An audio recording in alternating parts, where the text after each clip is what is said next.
सोचो मून का सरफेस पे जो धूल है वो सिर्फ धूल नहीं है, वो एक ऐसा स्लो मोशन डिस्ट्रक्शन है जो हर सेकंड चल रहा है। ये सुनने में थोड़ा फिल्म जैसा लगता है, लेकिन साइंस में इस फिनोमेना को कहते हैं स्पेस वेदरिंग। और ये प्रोसेस इतना इंटरेस्टिंग है कि पूरे सोलर सिस्टम के एयरलेस बॉडीज जैसे मून, एस्टेरॉइड्स, मरकरी का लुक, कलर और सरफेस टाइम के साथ चेंज कर देता है। तो फटाफट से जाओ ऐसे इंटरेस्टिंग स्पेस टॉपिक्स के लिए चैनल को सब्सक्राइब करो।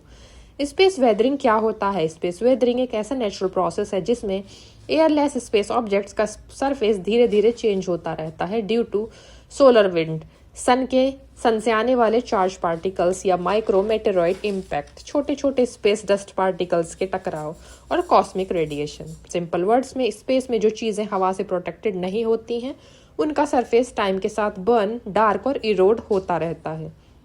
हम जब मून को टेलीस्कोप से देखते हैं या फोटोज देखते हैं तो वो ग्रे और डस्टी लगता है, लेकिन इंटरेस्टिंग बात यह है अगर मून अर्थ के एटमॉस्फेयर में होता तो उसका सरफेस बिल्कुल अलग दिखता।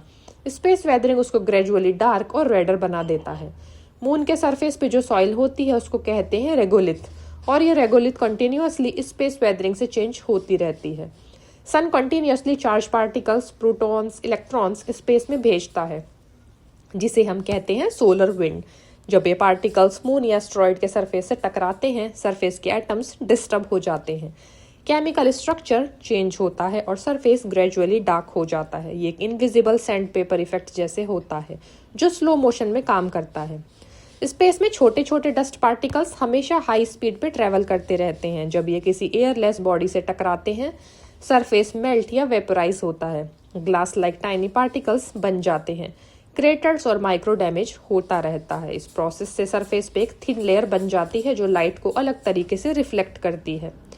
स्पेस वेदरिंग की वजह से फ्रेश रॉक ब्राइट और शाइनी होता है, पुराना सरफेस डार्क और डल हो जाता है। ये इसलिए होता है क्योंकि आयरन पार्टिकल्स ऑक्सीडाइज या नैनो स्ट्रक्चर में चेंज हो जाते हैं। Nano face iron light absorption बढ़ा देता है, रिजल्ट सरफेस ओल्डर और डार्कर दिखता है। स्पेस वेदरिंग सिर्फ मून पे नहीं होता। मून की वजह से surface darkening, crater edges fade, और मरकरी पे extreme temperature plus solar wind से fast weathering, asteroids colour spectrum change और सरफेस रेडनिंग और डार्कनिंग। स्पेस साइंटिस्ट इसे कैसे स्टडी करते हैं? साइंटिस्ट स्पेस वेदरिंग को समझाने के लिए लूनर सैंपल्स, अपोलो मिशन से लाया गया सॉइल स्टडी करते हैं, स्पेक्ट्रोस्कोपी यूज करते हैं लाइट एनालिसिस के लिए, और स्पेस मिशंस की इमेजेस कंपेयर करते हैं। एग्जाम्पल, नासा के अपोलो सैंपल्स ने प्रूव किया कि मून का सरफेस टाइम के साथ केमिकली चेंज होता है।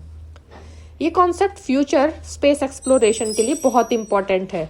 अगर ह्यूमंस मून बेस बनाते हैं तो सरफेस डस्ट हैजार्डस हो सकता है, स्पेसक्राफ्ट मटेरियल्स भी डिग्रेड हो सकते हैं।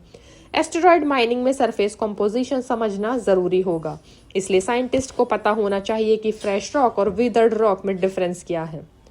स्पेस वेदरिंग एक स्लो प्रोसेस है, लेकिन इसका इफेक्ट ह्यूज होता है। सोचो, एक छोटा डस्ट पार्टिकल या सोलर प्रोटॉन और रिजल्ट पूरे मून का कलर चेंज। यही नेचर का सटल बट पावरफुल साइंस है। अगर अर्थ का एक एग्जाम्पल लो, अर्थ का सरफेस रेन, विंड और एटमॉस्फेयर से चेंज होता है। स्पेस में वही काम सोलर विंड और माइक्रोमेटेरॉइड्स करते हैं, इसलिए इसे स्पेस का वेदरिंग सिस्टम कहते हैं। स्पेस वेदरिंग सिस्टम ये समझाता है कि स्पेस बिल्कुल एम्प्टी और स्टैटिक नहीं है। वहां पर सरफेस कंटिन्यूअसली चेंज हो रहा है, slowly, silently but powerfully. Space weathering is a reminder that even in vacuum the universe is never truly still. अगर तुम मून को आज और 1 मिलियन ईयर्स बाद कंपेयर कर सको तो तुम देखोगे कि स्पेस उसको धीरे धीरे रीराइट कर रहा है। तो फटाफट से जाओ स्पेस से रिलेटेड ऐसी और टॉपिक्स के लिए चैनल को सब्सक्राइब करो।